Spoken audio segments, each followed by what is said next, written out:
Deixar essa família mais leve, o ambiente da casa melhor, mas não sabe os cuidados importantes que precisa ter. Por isso que o doutor está sempre aqui no programa para falar com a gente. Um prazer estar contigo mais uma vez, Filete. Eu que agradeço o convite, do seu programa, que tem bastante audiência aqui pela TV Com, pela TV Santa Cecília, então, bacana. Obrigado.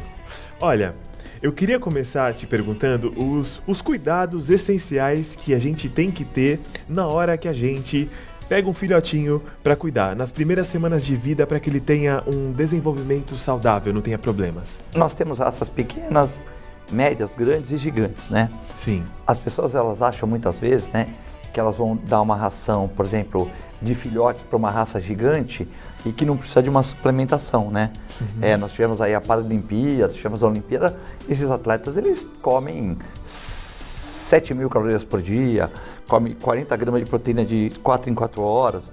Então, a gente não pode achar que, por exemplo, um dog de Bordeaux, não precisa de uma suplementação, que às vezes o Shih Tzu não precisa, que é um cachorro pequeno, comendo uma boa ração já é suficiente, Primeiro, muito amor e carinho, preparar o ambiente da casa, evitar, eu sei que é difícil, eu sei que é complexo. Na pandemia foi um pouco até mais fácil, evitar que as pessoas entrem de sapato dentro de casa, Se a pessoa quiser, compra aquela meia de sapato ou deixa o sapato fora de casa, que você vai evitar muita doença. Até tá todo vacinado, é isso? Isso, até tá todo vacinado, já tem imunologia boa. Quais são os principais, já falando disso, os principais problemas de saúde que afetam os filhotinhos, que são comuns, vamos dizer assim? A verminose, Às vezes o cara pega o cachorrinho da rua ou adota, numa feira, aí a pessoa tinha 10 animais lá, deu vermífugo para 5, os outros ela não conseguiu, o cachorro pôs para fora o vermífugo, a pessoa não percebeu, então é a verminose em primeiro lugar, Depois as sarnas, E quando é uma sarna comum, a gente dá graças a Deus, porque embora possa passar para o ser humano, mas é facilmente tratada no ser humano e no cão, Antigamente era banhos.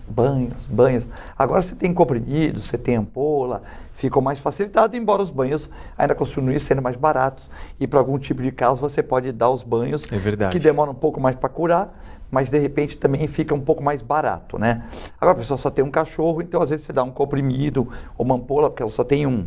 Mas quando é numa ninhada, a gente passa um tratamento mais barato, Sim. Porque são vários cães para a pessoa gastar, Então fica mais tranquilo. Isso aí não é a pessoa que fala pra gente, a gente já vai na cabeça, já sabe, não dá para passar um tratamento de comprimido para 10 cães. Até dá, mas não é todas a parcela da população que consegue, Então aí você passa um banho, tal. A questão do problema de ouvido é muito comum, Acontece bastante em filhotes. Muito comum em filhotes. Isso prejudica bastante, Porque dor de ouvido, o ouvido é perto do sistema nervoso central, Cabeça, córtex, cabeça, cerebelo, córtex, bulbo e medula, Então, a dor é muito forte, E hoje existe até estudos que choque neurogênico por dor, Pessoas, às vezes, a gente vê nos acidentes, a gente vê assim nas questões que essa pessoa pode até morrer por dor, Um filhote com uma dor no ouvido constante por vários dias pode ter algum degrau de insucesso, Nossa. Então, a gente tem que tratar da infecção de ouvido. As diarreias e vômitos, que comum, acontece muito. Cachorro pega besteira, respira um desinfetante, lambe um produto de limpeza. E aí já afeta. Já afeta, mas também, se no começo é facilmente curável, Uma das coisas que são muito importantes, muitos seguem, mas tem gente que às vezes dá uma relaxada. Você deve saber muito bem disso, muito melhor que eu. A importância da vacinação nos primeiros meses, E como que ela protege os filhotes? Isso é uma questão muito importante, Porque às vezes o criador larga o cachorro para a pessoa bem, Ele dá a primeira vacina de V10 e tal, mas ele não tem uma obrigação de dar de 21 em 21 dias, 30 em 30 dias as vacinas, E às vezes a pessoa não dá a vacina, certo?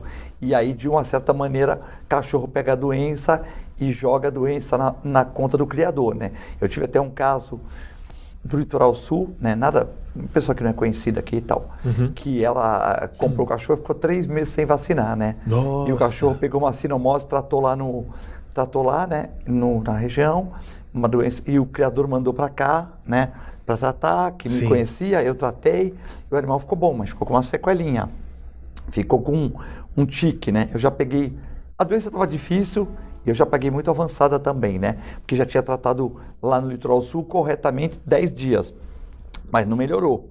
colega de lá fez o tratamento, bem feito, mas não melhorou porque a doença é grave mesmo, né?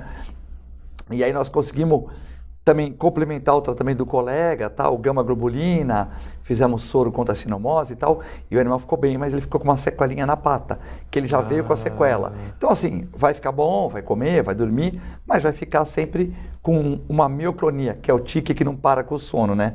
Para quem não, ele vai ficar sempre com a patinha assim, ó. Aí agora vem uma pergunta polêmica. Castração. Muita gente tem dúvidas sobre o momento certo. Castro meu cachorro? Não castro. Ah, filete, eu não gosto de castrar. Eu posso ficar sem castrar? Ah, filete, eu quero castrar com 4 meses. Como que você enxerga o impacto da castração precoce nos filhotes, mais tardio? Qual é o melhor momento? Ou se precisa fazer, se não precisa? O que você entende disso? Essa lei que o Tarcísio sancionou, depois ele voltou atrás, né, de castrar animais com 4 meses, eu acho um pouco complexo, né? Nós vamos ter que dividir em macho e em fêmea, né? Tá. Quando você castra uma fêmea com 4 meses, ela não desenvolve os hormônios corretamente, né? Então você pegar uma menina com 11 anos, que ela não teve nem menstruação, e você submeter ela a uma castração. Pô, mas você está comparando com o ser humano?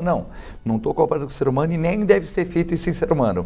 Eu estou só querendo que o telespectador use uma inteligência aqui no caso para a gente poder fazer um jogo, né? Isso. Então, na verdade, você castrando, ela não tem aqueles hormônios importantes, né?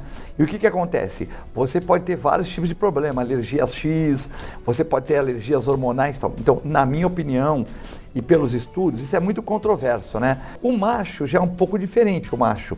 Porque o macho, você também deve deixar passar os 6, 7 meses, né? E você não tem tanta necessidade de castrar.